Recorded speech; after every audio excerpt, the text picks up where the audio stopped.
ಇಲ್ಲಿ ಒಂದ್ ಕಡೆ ಸೇರಿದ್ದಾರೆ.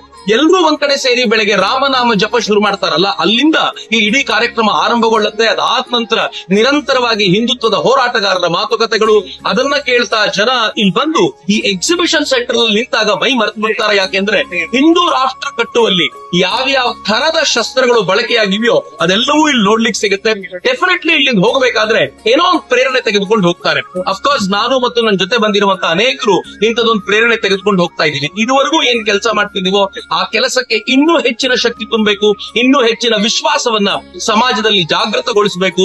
ಹಿಂದೂ ರಾಷ್ಟ್ರ ನಿರ್ಮಾಣ ಬಹಳ ದೂರ ಇಲ್ಲ, ಸದ್ಯದಲ್ಲೇ ಆಗ್ಲಿಕ್ಕಿದೆ ಅನ್ನುವಂತ ಆ ವಿಶ್ವಾಸವನ್ನ ಮತ್ತೊಮ್ಮೆ ತುಂಬುವುದಕ್ಕೆ ಈ ಶಂಖನಾದ ಮಹೋತ್ಸವ ಖಂಡಿತವಾಗಿಯೂ ನನ್ನಂತ ಸಾವಿರಾರು ಜನರೊಳಗೆ ಒಂದು ವಿಶ್ವಾಸವನ್ನ, ಹೊಸ ಸ್ಫೂರ್ತಿಯನ್ನ ತುಂಬಿದೆ. ನಾನು ಈ ಆಯೋಜಕರಿಗೆ ವಿಶೇಷವಾದ ಧನ್ಯವಾದವನ್ನ ಸಮರ್ಪಿಸ್ತೇನೆ.